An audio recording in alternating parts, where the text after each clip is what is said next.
Menurut riwayat, pada suatu hari salah seorang sahabat Nabi SAW yang bernama Amr bin Umayyah al-Domri telah membunuh 2 orang Yahudi dari Bani Sulaim secara tidak sengaja.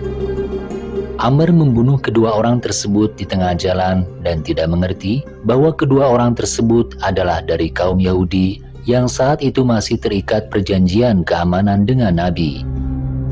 Kemudian golongan Yahudi yang terbunuh itu mengadukan kejadian itu kepada Nabi SAW dan mengajukan permintaan diatnya, tebusan atau ganti rugi. Karena Nabi terikat perjanjian persahabatan dan perdamaian dengan semua orang Yahudi, yang antara lain seperti yang diriwayatkan sebelumnya, harus saling tolong-menolong dalam kesusahan dan kesulitan. Maka suatu saat beliau pergi ke kampung Yahudi Bani Nadir. Kepergian beliau didampingi oleh beberapa sahabat beliau, antara lain Abu Bakar, Umar, Utsman, dan Ali. Beliau ingin meminta bantuan secukupnya untuk membayar diat orang yang terbunuh, sesuai kesepakatan dengan mereka.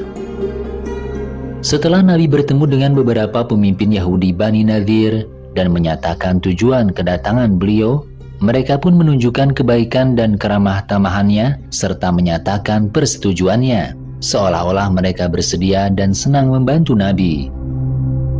Oleh mereka, Nabi diminta duduk dulu untuk menunggu mereka karena kata mereka mau mengumpulkan bantuan. Dalam sebuah riwayat dikatakan, di antara mereka ada yang mengatakan, "Wahai Abul Qasim, sudah lama sekali, baru sekarang kau datang untuk meminta pertolongan dan bantuan kepada kami. Duduklah sejenak karena kami ingin menjamu engkau terlebih dahulu. Dan setelah makan nanti, barulah kami akan memberikan bantuan dan permintaanmu." Mereka melakukan itu dengan tujuan tertentu, yaitu mencari peluang untuk membunuh Nabi.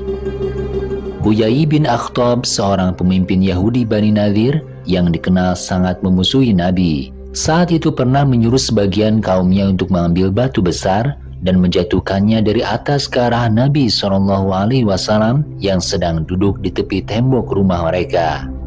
Saat itu Nabi diminta duduk dan dijamu sambil diajak berbincang tentang berbagai hal sebagai tipu muslihat agar mereka berkesempatan mengangkat batu besar ke atas rumah.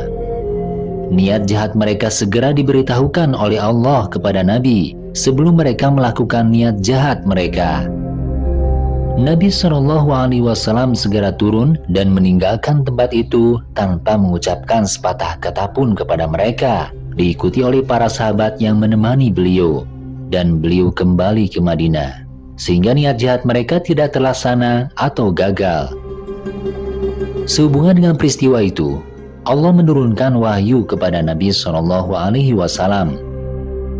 "Hai orang-orang yang beriman, ingatlah kamu akan nikmat Allah yang diberikannya kepadamu di waktu suatu kaum hendak bermaksud menggerakkan tangannya kepadamu untuk berbuat jahat.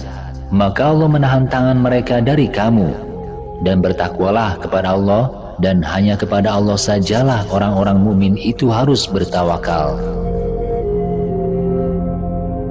Dari peristiwa tersebut, kita bisa mengetahui sejauh mana kejahatan yang dilakukan oleh para pemimpin Yahudi terhadap Nabi SAW.